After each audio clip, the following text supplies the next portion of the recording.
But yeah, I feel like we're at a great time right now at the crossroads with your sophomore year coming to end. Yeah. And my summer beginning and your summer beginning soon. Yeah. So we both just finished our sophomore years. Yes, we did. So let's take this time to reflect on the last year, what went well, and your dreams for the future. And yeah, how about you tell me about how sophomore year went, and in reflection, how would you summarize it? I think, honestly, sophomore year was a pretty good year. I feel like academically, like, there was ups and downs, but I feel like it ended up because my GPA was still good. And then socially, I feel like despite having like a really hard course load, I was still able to like do things that I like doing. Like, I was still able to do my extracurriculars, and I was still able to meet with my friends. And I think this year I was generally really happy despite despite how much work I had to do. I feel like I was definitely happier than I was my freshman year, because I'm not really sure why. I feel like I've just like grown as a person, you know? So you're happier because you can do more and you've grown. Is that like? Yeah. Can you think more as to like what do you think changed? So you said you've gotten better academically and socially. It's all been going well.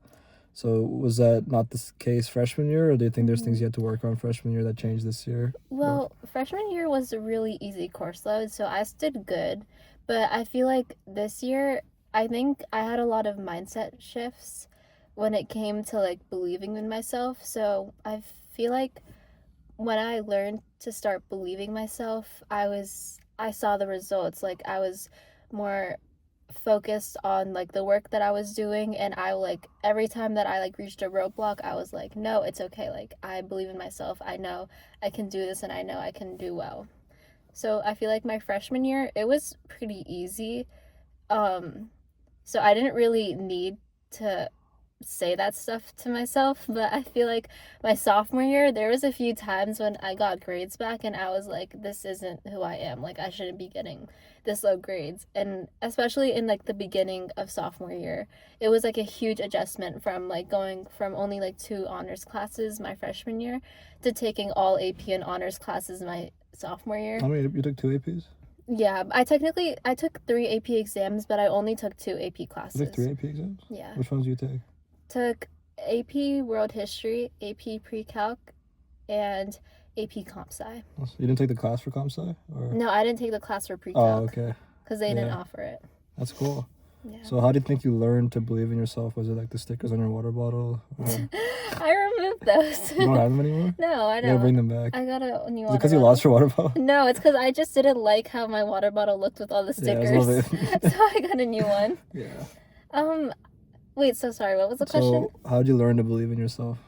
What do you think? Do you remember one that kind of shifted? Because at the beginning of the year, you got some grades back that you weren't super happy with, and slowly you said there's a couple moments where you were able to shift. So how can you think you could trace back to the origins of how you started to believe yourself? Well, I think it was just like the desire that I could do so much more with my life, and I wasn't like at my highest potential, you know? Because I remember after I got my first grade back from bio, it was like, I think I got like a 70 on my first test, and I was like, what the heck? Because I've like never gotten that low before.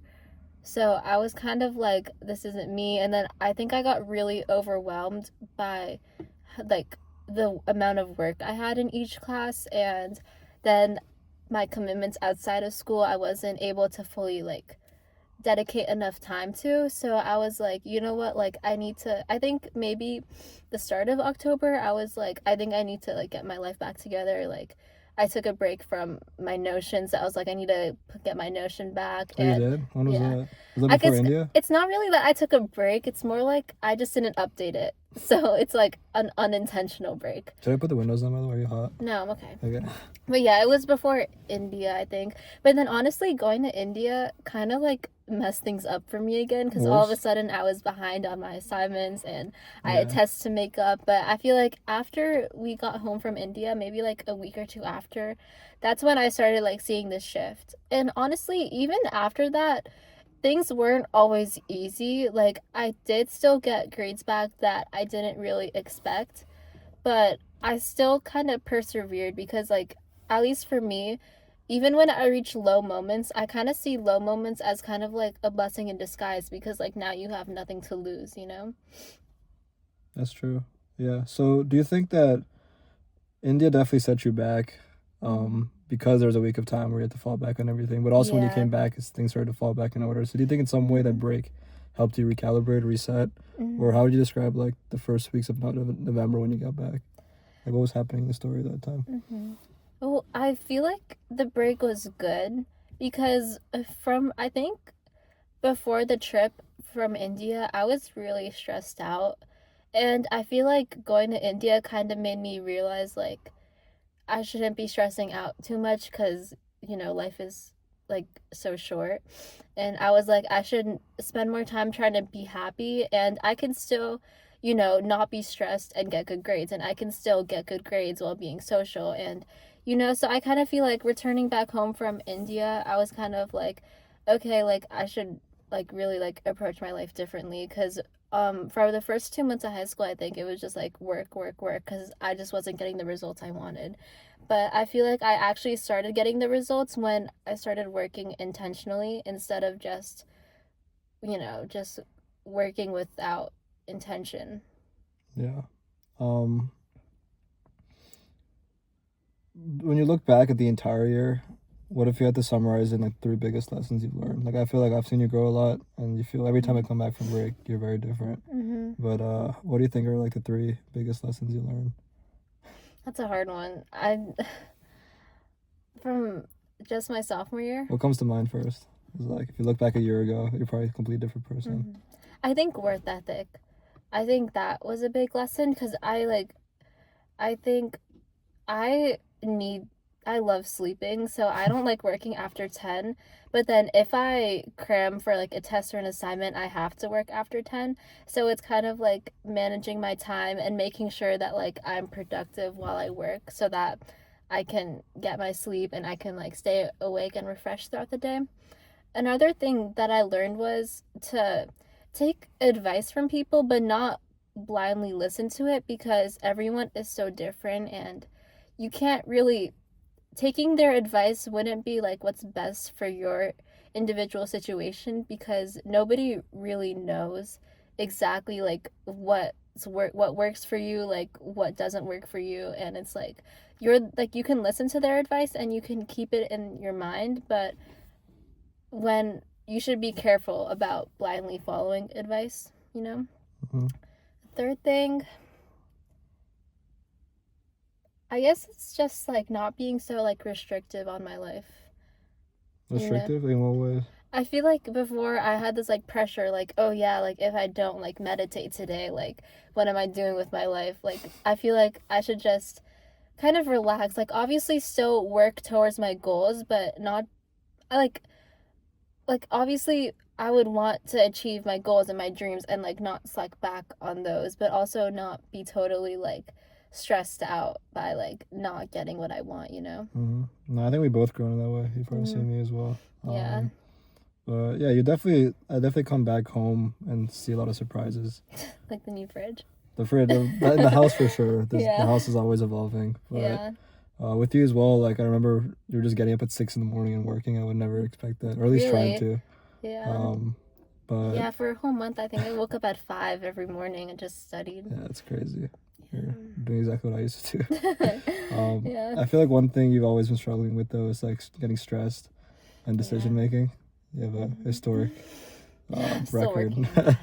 So I'm curious more to understand like your psychology behind that. So what do you think is the reason you struggle to make decisions? So what kind of goes through your head when you have to make a decision, and where do you think the stress starts to come from? Well, I think a lot of decisions that I've had trouble making decisions over were problems that I like created for myself because I've noticed that with all the decisions I've made, there was no bad decision, which is why it was so hard to make a decision because there wasn't a decision where I just don't know the outcome, you know? And it's like when I don't know what it's going to lead to, that's when I get stressed and I try to kind of consider all the factors that would go into it so that I could be the most happy in the future. But I think now, like, that I'm talking, I'm, like, kind of realizing that there's no way that I can, like, predict my happiness. But that's, like, a main reason why I, like, struggle so much with making decisions. Like, it's, like, really bad because even my friends, like, when I, like, sometimes when I go to buy something from the vending machine, I just can never decide what I want to get. Yeah. And then they're like, oh my God, you've been making me wait for, like, 10 minutes. And then sometimes I just walk away without even getting anything. It's, like, it's really bad. But it's, like, I don't know. I just think that I try to make sure the decision's perfect, but I don't think anything could be perfect like how I want it to be, you know? Yeah, if you look back at all the decisions you made over the last few years, do you feel like any decision you were stressed about, did you feel like you made the wrong decision? No. No? Does it always just work out? Mm-hmm. I think it always does work out because I feel like the decision you make, like, I think you have control over it, but I really think whatever was meant for you, like, it was meant for you. Like, you don't really have control over it, you know? No, I think the same way. I kind of just lean to what my gut tells me and just do whatever feels right. I know it sounds kind of stupid, but I feel like your gut has, like, some intelligence. And I agree. if you just follow that and just go with the flow, like, things often end up going great. And I think I told you this when I was in the UP. We were eating at a restaurant, and there was a sign with a quote on it. We were sitting, like, by the lake, and there was, like, I was having salmon or something, and the sign said, bad decisions make great stories. Yeah, I've heard you say that. I wrote that quote down because I really liked it, because at the end of the day, you can optimize a perfect decision, and if you make the right one, it's great, and you'll get a cool outcome. But if you make the wrong one, if there is a wrong one, you just go on an adventure. And I feel like that kind of makes life exciting, where even if you make bad decisions, it's just a great story to tell later. But yeah, are you still stressed about your AP decision, or? I feel like I shouldn't be, and I'm trying not to, and I think it's working. Like, I feel like I'm getting, like, less and less stressed about it because there's genuinely no bad decision, and I'm literally making this problem for myself. So I think I'm just gonna let things be because there may be a situation where I have a conflict and my schedule doesn't line up with taking AP Lang, and I'm gonna be forced to take A Push or something, you know? Do you want that to happen?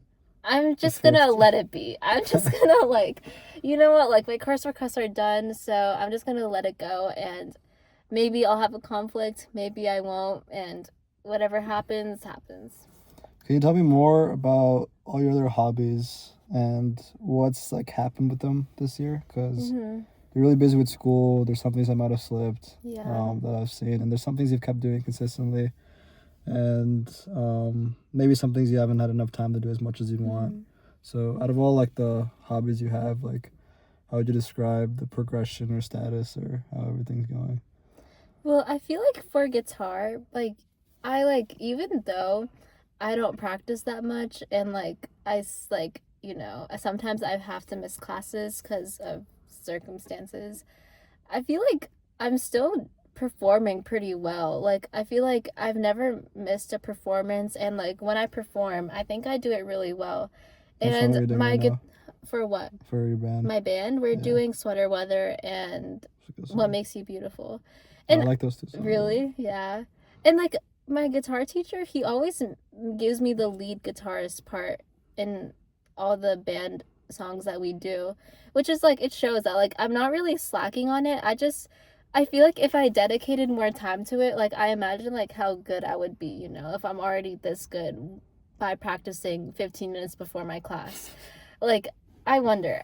And then for dance, I feel like this year I haven't been able, I, like, definitely wasn't able to dedicate as much time as I was last year, just because, like, these past 2 weeks, we've had so many practices that I've missed because of my AP exams, because obviously school is my priority right now. And it's okay, though. Like, it's fine. How do you feel today? Today? Yeah. It was nice to go. Did you feel anything? Yeah.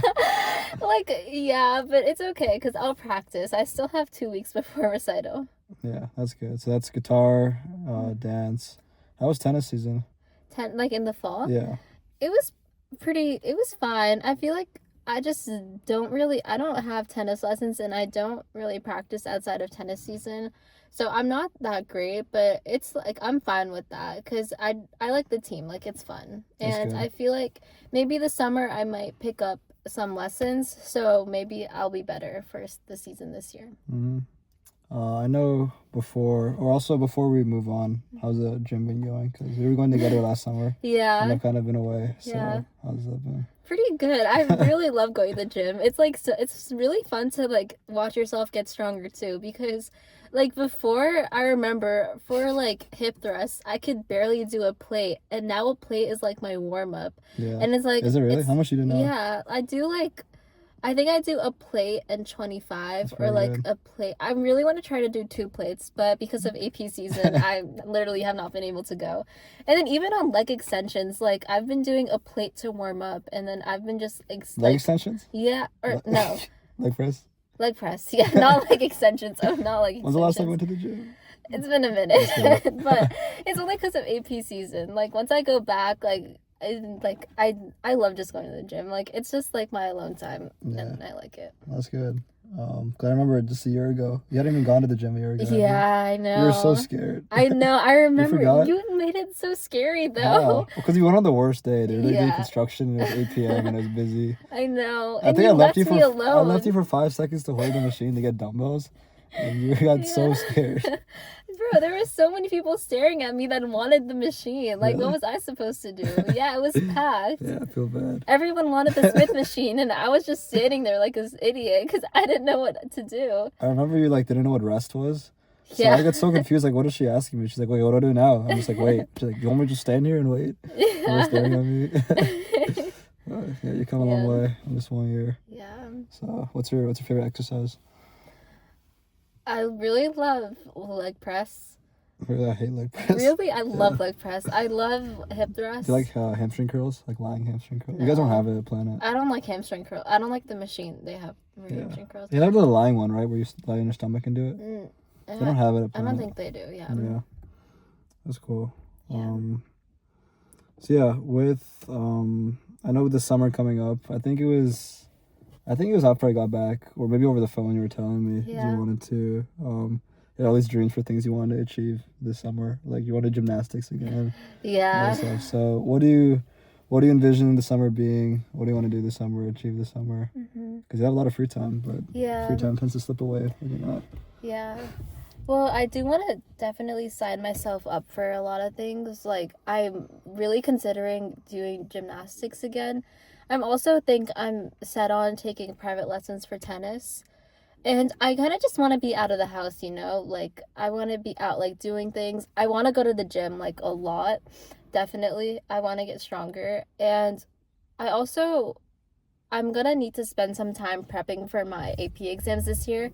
And SAT. SAT is also, like, a big You're taking it this summer, right? Yeah. Yeah. And then, along with that, I'm still trying to find an internship by emailing professors, which now that my exams are over, I kind of need to start that back again. But yeah, that's my main goals. That's cool. So with all the change you might have seen in me whenever I come back from breaks, I'm gonna ask you, do you have any advice for me? Advice for you? Anything? I feel like you always ask me for advice, but really? What if we turn it around? Yeah. What advice do you have for me? For you? Honestly, I'm not really sure. Like, I have to think about that one. Take your time. Yeah. I feel like sometimes you get really hard on yourself when things don't go your way, like when you like skip your meals or like you skip the gym. I feel like you're like, gosh, like I'm a failure, like what am I doing with my life? But like I don't really see it in that way, because I already see you as like you're already disciplined, you're already like successful, and you're so hard on yourself. And sometimes it's good to be hard on yourself because that's when you have the most growth. But when things like if there's things you can't control, then you can't control them, you know, like what can you do if it's like your mom's birthday and you can't go to Chipotle? Like, it's fine. I think I still went to Chipotle. Yeah, you still went to Chipotle, but like it's okay. Like, don't stress. It's good advice. Thank you for your advice. Mm-hmm. Last question. How many Chipotle bowls do you think you've had in the last month? Oh my god. And have I made it better or worse? Maybe like 15 or 20. I probably had more. I know. I had 2 yesterday. Gosh, 2? Yeah. I'm gonna go right now, actually, after I drop you. Really? Yeah. I've never eaten this much Chipotle. Maybe Even Dad's been eating more. I know, it's crazy. I have like the Chipotle aura effect. Yeah. Everyone's eating more Chipotle because of me. No, it's because I was also using the fact that it was AP season as an excuse to order food. So I was ordering so many food. acai bowls or whatever. Acai bowls. Yeah, acai bowls. They taste so good. I got acai bowl from Playa. And then I got a lot of Chipotle. And then I got Starbucks. And those are like my main 3. Yeah. Well, I like one of the 3, so. Which Chipotle? I'm sure the acai bowls are nice too. I gotta try They it. are good. If you don't get the Nutella, it's like completely like added sugar free. Okay, bet. You should try one. We should go together one time. Okay, sounds good. All right. Well, thank you for doing this podcast in my car. It's good to check in. Yeah. And enjoy the summer. Thank you. You too.